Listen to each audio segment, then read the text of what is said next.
Welcome to Partnerships for Profit, the podcast where we bring you inside the world of joint ventures, strategic partnerships, and powerful collaborations. Whether you're looking to expand your network, find new referral partners, or scale your business, you're in the right place. Let's get started. Hello, and welcome back to another episode of Partnerships for Profit. I'm your host, Ana Del Rio, and this week we're joined by Eric Collett, a nationally recognized brain health educator and dementia care expert. Eric is known for transforming how caregivers, executives, and even pro athletes understand cognitive decline, burnout, and brain optimization through the Enhanced Protocol. Thank you so much for being on the show today, Eric. How are you doing? I'm awesome, Ana. Thank you for letting me be with you today. Oh, it's my pleasure. Well, why don't we just jump right in? You tell us about yourself and, how you came up with the Enhanced Protocol.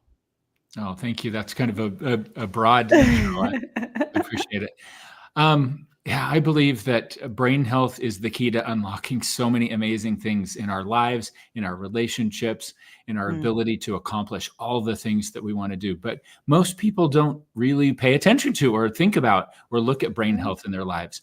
But it really allows people to solve challenges faster, to learn more things, to have the interpersonal skills that they really want to have, and on and on and on.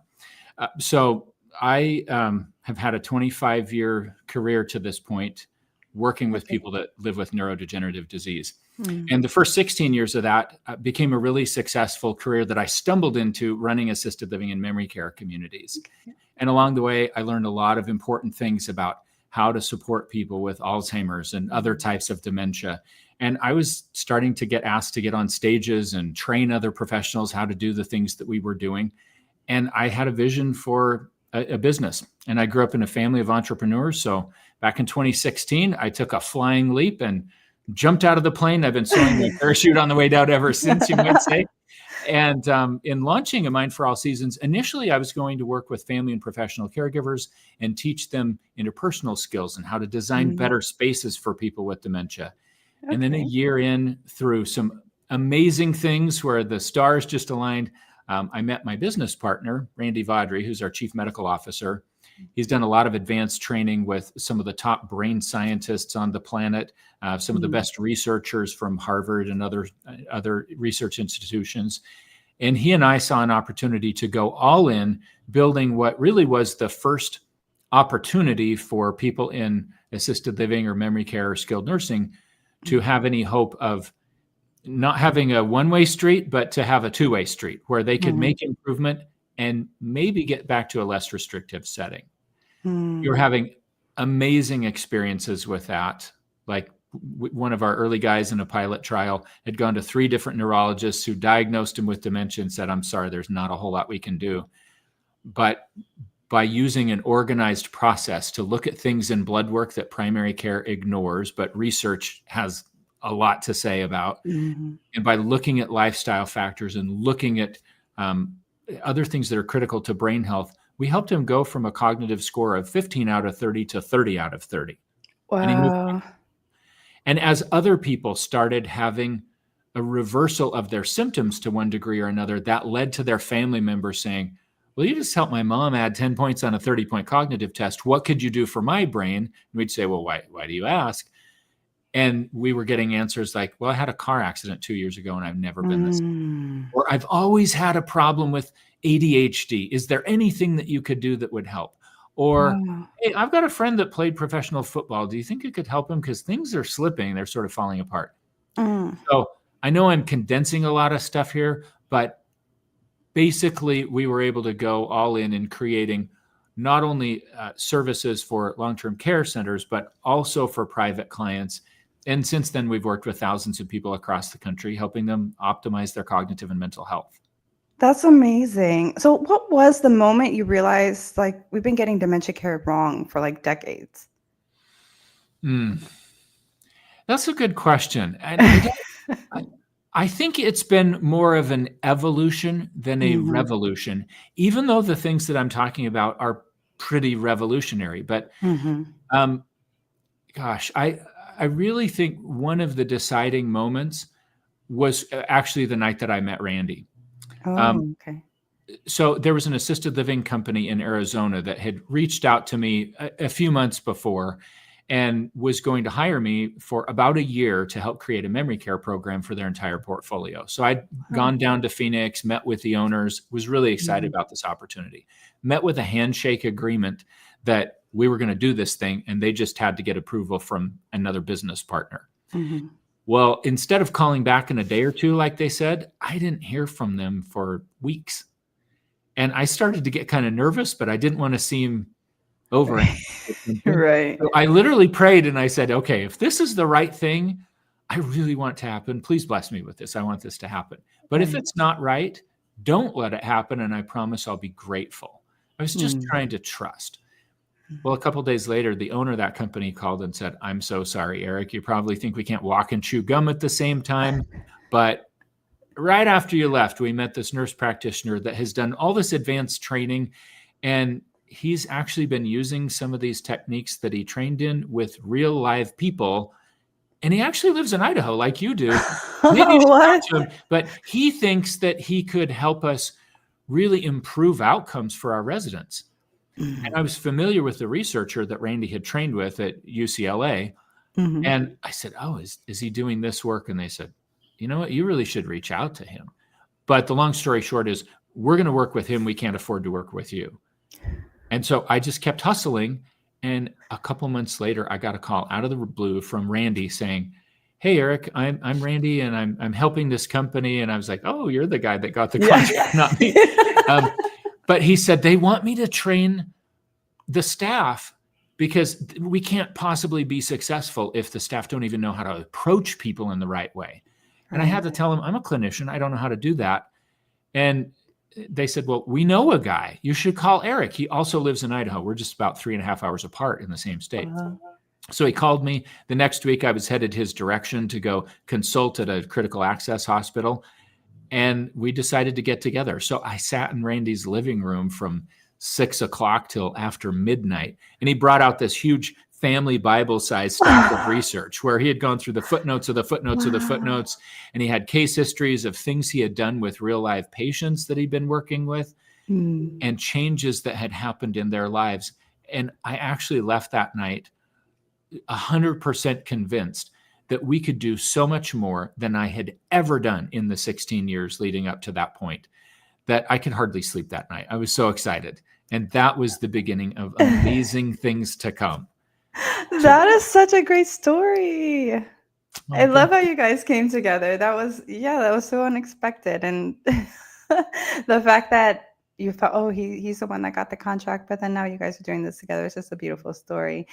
I'm curious though, because not that I explain Alzheimer's and dementia for us. Give us like an idea as to what that actually looks like so you can paint us a picture of who it is that you help.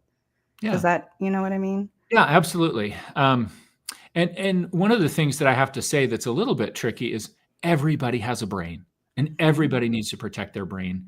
And Alzheimer's disease actually starts 20 or more years before the first symptoms ever show up. So if someone is in their 40s, 50s, or 60s, they need to be very concerned. 1/3 of people who die in their 80s or above are dying with some form of dementia. So we've got to take this really seriously. But to break down the terms, I'll tell you what I tell some of my college students at College of Western Idaho. The term dementia just breaks down into 2 parts very nicely. Okay. So DE is a prefix that means without or to reduce something. So think deflate or de-stress. And mentia comes from a Latin root, mens, that is used in words like mental or mentation. So literally the term dementia just means to reduce mentation.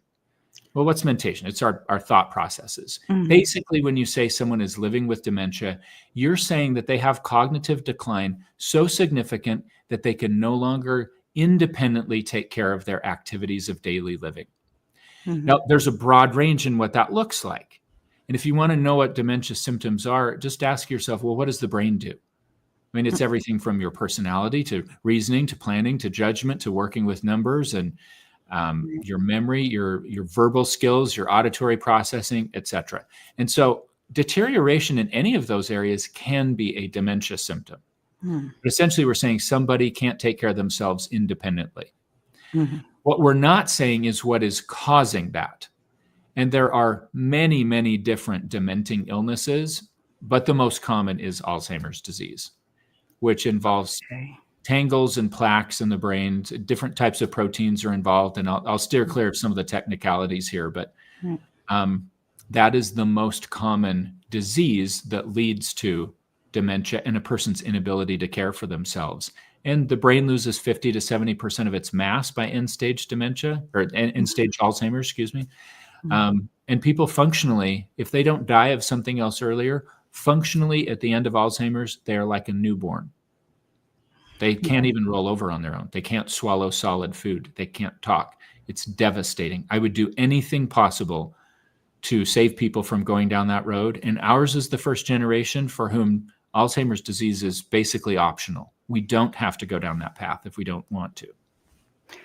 So you've seen countless brain health breakthroughs firsthand. What's one story that still shocks even like the experts? Oh, wow. Well, that first case that I was telling you about earlier, definitely one of those that's still shocking. How do you go from 15 out of 30 to 30 out of 30? But I'll tell you about another guy that earlier in life, a psychologist called him a genius, and he became a highly successful engineer. And then in his late 50s, he started struggling at work. He couldn't do basic math problems. He wasn't remembering things. And so he ended up losing his job. And that was devastating to him. But his wife took him to a neurologist who diagnosed him with early onset Alzheimer's disease, which simply means you get the disease prior to age 65, or you get the diagnosis prior to that. So again, remember, Alzheimer's pathology, the tangles and plaques start 20 or more years before symptoms show up. But if they're showing up and you're in your late 50s, that's early onset. So he didn't like that diagnosis. He went to another neurologist who diagnosed him with early onset Alzheimer's. He actually went to a third who said, same thing. And he asked that doctor, well, what am I supposed to do about this? And according to this client, the doctor told him, I think you better get a really good attorney and make sure that your wife has control of your assets, because you probably won't know who she is in a few years. Wow. Well, he was really ticked off about that. No kidding. And he was talking to his family members, and one of his nephews lives in my area and was familiar with what we do at A Mind for All Seasons, and said, I think you should talk to them because they might have a different answer for you. Well, we did. We did a baseline cognitive test using a much more advanced test than the standard 30-point dementia screener. And we found that his overall memory score was in the 8th percentile. And there are lots of other scores that we could talk about, but I'm going to focus on that one because that's something that blows the experts' minds when they hear what happened to this guy. We did a broad panel of blood work, looked at nutrients, hormones, inflammatory markers, metabolic parameters, genetics, etc. We were basically identifying the holes in the boat that were sinking his ship. And we gave him a very personalized, very precise plan about here's how you need to eat. Here's some things to overcome in other lifestyle factors. You've got these deficiencies. These hormones are off, so let's fix these. You need these prescriptions. It was all super personalized. And from July of 2021 to December the same year, he went from a memory score in the 8th percentile to the 91st percentile. And he's still, I mean, that was 2021. He's still very functional today, still living independently, still knows who his wife is, still able to drive. And a lot of people think that that's impossible, but it's not impossible. It doesn't always work out that way, but that's what's possible. Well, at least you're giving some sort of hope and possibility. Like you said, it's possible when they think that there's nothing that you can do. When the doctors, the professionals that we rely on and our hope are, doing the work and doing the investigation as best as they can to see if there's actually something, we just kind of leave it there in the wayside, right? Yeah. Until somebody like him just won't take that as an answer. And there we go. I love that. I actually talked to a lady, the spouse of a client, different client, but this was a few years ago. They had just gotten back from a neurology appointment where he got a diagnosis of dementia. And I asked her, what was it like to get the diagnosis? Tell me about your experience. And she said something I'll never forget. She said, Eric, it honestly felt like the doctor put us in a boat, took the oars away, shoved us out onto a rough sea, and said, "Good luck. I'll see you in 6 months." And I thought that was a really compelling way to describe what is a devastating experience. Right. And although we don't have a cure for something like Alzheimer's, there is every reason to have hope that we could modify things, we could improve things, we can have a higher quality of life. And certainly if you're younger, we can prevent it most of the time. Oh, that's lovely. That sounds really amazing. I love that. So tell me, like, why are so many executives, athletes, and like high performers experiencing brain fog and burnout these days? What's really causing it? It took me a long time to see this, but and actually it took the work of a lot of great researchers as well. I didn't invent this idea, but what I've come to understand is that any brain health problem, and I mean anxiety, depression, ADHD, chronic traumatic encephalopathy that football players might have, Alzheimer's disease, all of it comes down to one fundamental issue, which is that cells are not producing good energy. Technically, you'd say there's a metabolic problem. And anytime the immune system in the body cranks up, energy production drops. So think about the last time that you got sick with a nasty virus. One of the earliest symptoms is a drop in energy. And that's when you crawl into bed. I mean, you get up, you're starting the day and you feel like, I think I'm coming down with something. This is not good.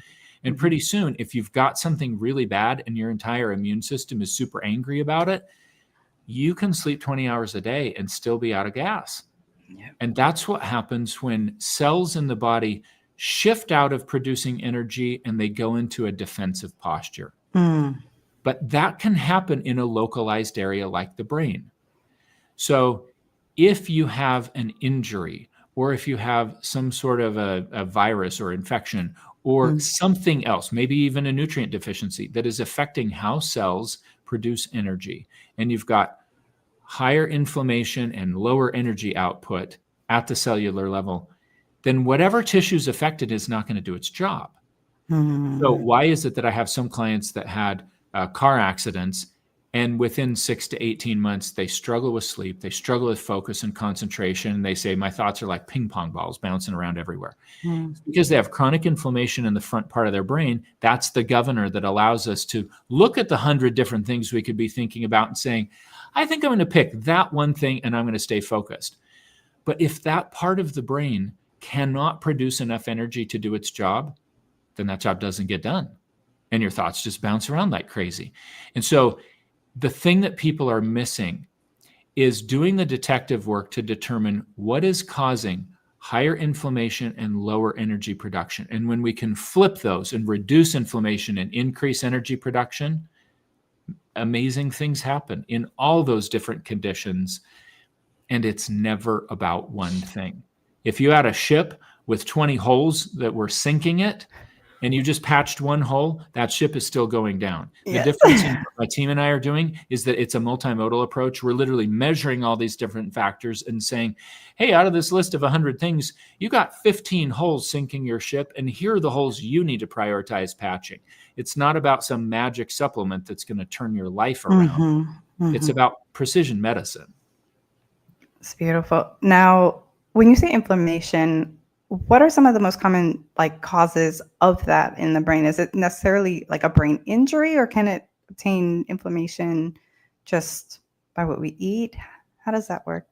Yeah, that's a really good question. The simple way to talk about inflammation is that the immune system is turned on. That's one way to think about it. And there are a lot of things that can trigger increased inflammation. You brought up injury. Yeah, absolutely. That's going to give the immune system a reason to fire it. You also brought up diet. Yeah, sugar is one of the most inflammatory things that we consume.